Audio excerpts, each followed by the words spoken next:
just the way every day goes.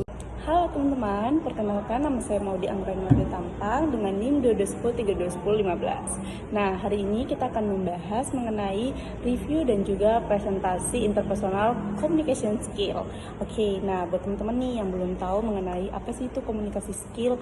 Komunikasi skill itu komunikasi interpersonal atau komunikasi antar pribadi itu adalah suatu proses pertukaran informasi komunikasi yang hanya dilakukan antara dua orang sehingga stimulus atau pemaknaan dan umpan baliknya itu langsung bisa diketahui. Komunikasi interpersonal ini merujuk kepada komunikasi dengan orang lain nih teman-teman. Nah, dan juga komunikasi ini juga dibagi menjadi beberapa bagian komunikasi. Nah, yang pertama itu ada komunikasi diadik, yang kedua ada komunikasi publik, dan yang terakhir itu ada komunikasi kelompok kecil.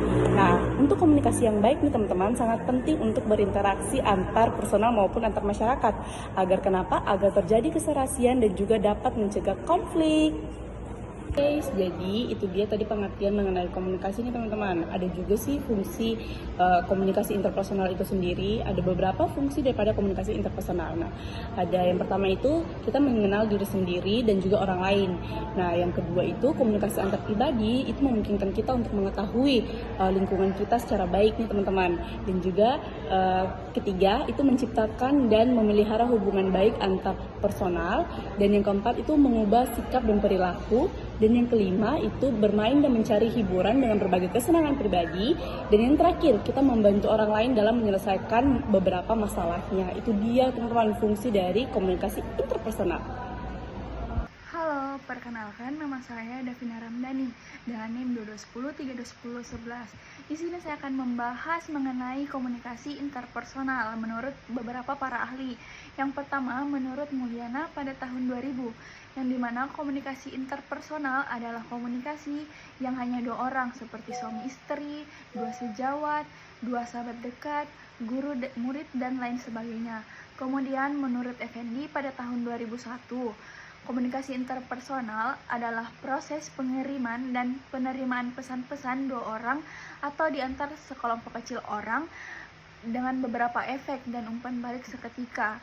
Nah, yang selanjutnya menurut Maulana Gumelar pada tahun 2013, komunikasi interpersonal adalah suatu proses komunikasi yang bersetting pada objek-objek sosial untuk mengetahui pemaknaan suatu stimulus yang berupa informasi atau pesan.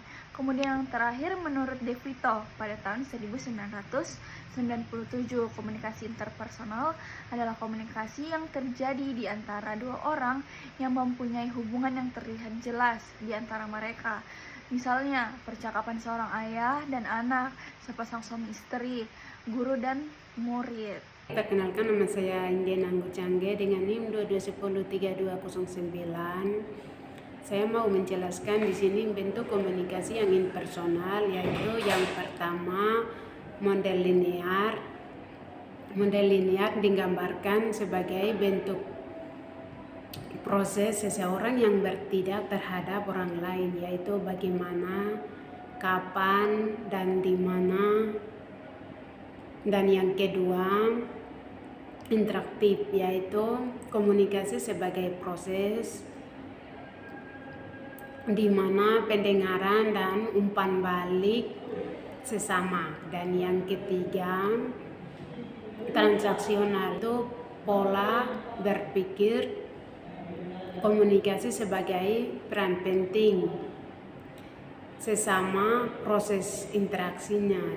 Di sini saya akan menjelaskan tentang perspektif komunikasi interpersonal, yang dimana terbagi menjadi 3 bagian. Yang pertama, perspektif humanik, perspektif pragmatik, dan perspektif pergaulan sosial.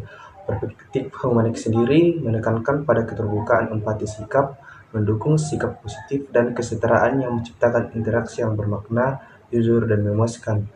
Dan perspektif pragmatik memusatkan pada manajemen dan kesegaran interaksi yang digunakan oleh komunikator melalui perilaku yang spesifik untuk mendapatkan hasil yang diinginkan.